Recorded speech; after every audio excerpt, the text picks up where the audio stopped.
देवभूमि माने जाने वाले राज्य उत्तराखंड में एक जगह है जिसका नाम आपने कहीं ना कहीं सुना ही होगा। गढ़वाल के एरिया में पड़ने वाला ये शहर कई वजहों से जाना जाता है। यहाँ इंडियन आर्मी के ऑफिसर्स की ट्रेनिंग के लिए इंडियन मिलिट्री एकेडमी है। यहाँ पर फेमस दून स्कूल है। इसी शहर से होकर औली और मसूरी जैसे हिल स्टेशन जाया जाता है। अब तक आप समझ गए होंगे कि मैं बात कर रहा हूँ हिमालय की घाटी में बसे शहर देहरादून की। आज के इस वीडियो में मैं आपको देहरादून शहर के इतिहास के बारे में बताऊंगा। इस शहर का इतिहास तो वैसे पौराणिक काल से है, लेकिन मॉडर्न देहरादून को बसाने में मुगल बादशाह औरंगजेब और एक सिख गुरु का बहुत बड़ा रोल रहा है। तो कौन थे वो सिख गुरु और औरंगजेब ने उनकी मदद क्यों की थी, जानने के लिए वीडियो को पूरा देखना होगा, क्योंकि अपना इतिहास नहीं जानोगे तो खुद को कैसे पहचानोगे। देहरादून शहर का इतिहास काफी पुराना है। देहरादून शब्द भले ही नया है, लेकिन इस जगह के बारे में कई कहानियों में जिक्र मिलता है। स्कंद पुराण में देहरादून को केदार खंड कहा गया है। महाभारत और रामायण की कहानियों में भी इस जगह का जिक्र है। माना जाता है कि रावण से युद्ध खत्म होने के बाद भगवान राम और लक्ष्मण यहाँ पर आए थे। महाभारत की कहानी में भी इस जगह का जिक्र है। कहा जाता है कि इसे तब द्रोण नगरी कहा जाता था। ऐसा माना जाता है कि पांडवों और कौरवों के महान गुरु द्रोणाचार्य इसी जगह पर पैदा हुए थे।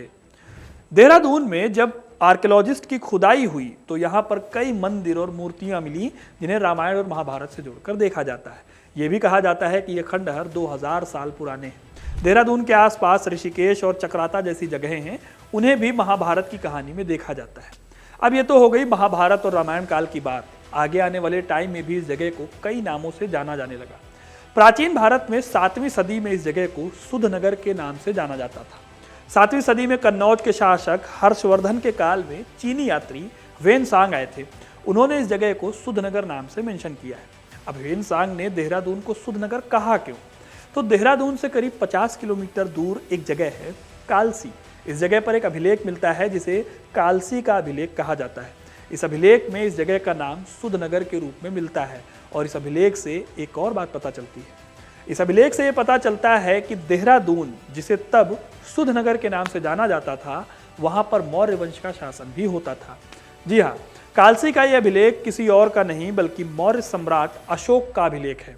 माना जाता है कि उस वक्त ये शहर काफी समृद्ध हुआ करता था। फिर 9वीं और 10वीं सदी में जब उत्तराखंड राज्य पर गढ़वालों का शासन हुआ तो देहरादून भी इनके अंदर आ गया। करीब 12वीं से 13वीं सदी में यहाँ पर बंजारे आकर बस गए। ये लोग गढ़वालों को अपना राजा मानते थे और उन्हें अपना टैक्स देते थे। ये इलाका काफी संपन्न था, इसलिए यहाँ पर आक्रांताओं के हमले भी हुए। सोमनाथ मंदिर को लूटने वाले महमूद गजनी ने भी देहरादून को नहीं छोड़ा था। उसने यहाँ लूट खसोट मचाई। लेकिन इससे भी ज्यादा भयानक हमला हुआ था साल 1368 में, जब तैमूर लंग ने हरिद्वार के पास राजा ब्रह्मदत्त से लड़ाई की। तैमूर ने ब्रह्मदत्त से लड़ते लड़ते बिजनौर जिले के पास से गंगा को पार किया और एक दर्रे से देहरादून में घुस गया। तैमूर ने इस इलाके को वैसे ही लूटा जैसे उसने दिल्ली में लूटपाट मचाई थी। इस लूट में उसे बहुत माल असबाब मिला, जिसे लेकर वो वापस लौट गया। इसके बाद हालांकि देहरादून पर कोई बहुत बड़ा हमला नहीं हुआ और मुगलों के टाइम पर भी ये इलाका शांत बना रहा, खासकर बाबर से लेकर अकबर और जहांगीर के टाइम तक। उस दौर में भी यहाँ गढ़वालों का ही शासन होता था। लेकिन सिचुएशन बदलती है शाहजहां के टाइम पर। शाहजहां के बाद से ही गढ़वाल राजाओं और मुगलों के बीच टकराहट शुरू हो गई थी। लेकिन इसी टाइम पर देहरादून को देहरादून का नाम भी मिला। इसका किस्सा बड़ा इंटरेस्टिंग है।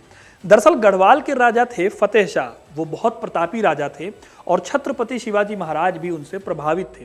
ये 1660 के दौर की बात है। इसी टाइम पर भारत में सिख धर्म तेजी से फैल रहा था। सिखों के 7वें गुरु थे हर राय। हर राय जी के पुत्र का नाम था राम राय। गुरु हर राय ने अपने पुत्र राम राय को अगला सिख गुरु बनाने की बजाय गुरु हरकिशन जी को अगला गुरु बनाया। इस बात से नाराज होकर राम राय जी ने अपने पिता का साथ छोड़ दिया। लेकिन उन्हें गुरु बनाया क्यों नहीं गया? तो राम राय ने औरंगजेब की नाराजगी से बचने के लिए गुरु ग्रंथ साहब की एक पंक्ति में कुछ बदलाव किया था। किस्सा कुछ यूं है कि जब शाहजहां के शासनकाल के दौरान औरंगजेब और दारा शिकोह के बीच उत्तराधिकार की लड़ाई चल रही थी, तब गुरु हर राय ने दारा शिकोह को शरण दी थी। इससे नाराज होकर औरंगजेब ने सिख गुरु को बुलावा भेजा कि उन्होंने दारा शिकोह को शरण क्यों दी। अब हर राय ने अपने बेटे राम राय को अपना रिप्रेजेंटेटिव बनाया था। जब वो मुगल दरबार पहुंचे तो औरंगजेब ने राम राय से आदि ग्रंथ के एक श्लोक को इस्लामिक विरोधी बताया। इस श्लोक को देखते हुए राम राय ने बताया कि गुरबानी का जो ट्रांसलेशन है वो गलत हुआ है और उन्होंने सम्राट के जवाब में श्लोक में बदलाव कर दिया। उसमें लिखे मुसलमान शब्द को बेईमान लिख दिया।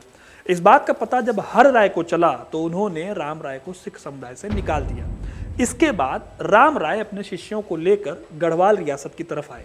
यहाँ औरंगजेब के कहने पर गढ़वाल के राजा फतेह शाह ने राम राय जी को 3 गांव दान में दिए। पुराने नक्शों में इस जगह को गुरुद्वारा दिखाया जाता था। ब्रिटिश कार्टोग्राफर गेरार्ड के नक्शे में इस जगह को देहरा या गुरुद्वारा बताया गया है। आगे चलकर यही जगह फिर देहरादून के नाम से पहचानी जाने लगी और यहीं से इस शहर का नाम भी देहरादून पड़ा। इसमें देहरा यानी गुरुद्वारा और दून यानी कि घाटी। आगे आने वाले टाइम पर दून में गुज्जर और राजपूत भी आने लगे और दून में आबादी बढ़ी और यहाँ खेती के डेवलपमेंट से गढ़वाल राजा और मजबूत हुए। लेकिन जब साल 1757 आया तो रुहेला सरदार नजीबुद्दौला और गढ़वालों की लड़ाई में गढ़वालों की हार हो गई और देहरादून मुगलों के कंट्रोल में चला गया। फिर यहाँ पर नजफ खान का शासन आया। उन्होंने यहाँ डेवलपमेंट के काम कराए, नहरें खुदवाई और किसानों की बहुत मदद की। लेकिन नजफ खान की मौत के बाद देहरादून की हालत फिर खराब हुई। साल 1785 में यहाँ पर गुलाम कादिर ने हमला करके इस इलाके को फिर से तहस नहस कर दिया। हालांकि 1803 में इस इलाके को गोरखों ने जीता और गोरखों से यह जगह ईस्ट इंडिया कंपनी के पास चली गई। उन्होंने अपने आराम के लिए साल 1827-28 में मसूरी शहर बसाया। कुछ समय के लिए देहरादून जिला कुमाऊं कमिश्नरी यानी मंडल में रहा और फिर इसको मेरठ शहर में मिला दिया गया। आज ये जिला उत्तराखंड के गढ़वाल मंडल में है। 1970 के दशक में इसे गढ़वाल मंडल में शामिल किया गया था। तो दोस्तों ये थी कहानी देहरादून की। ये पूरा देहरादून का रहा इतिहास आपके सामने। आपको ये वीडियो कैसा लगा हमें कमेंट करके जरूर बताइएगा। वीडियो को लाइक और शेयर करना ना भूलें और ऐसी तमाम इंटरेस्टिंग कहानियों के लिए हिस्ट्री कनेक्ट को सब्सक्राइब जरूर करें। धन्यवाद।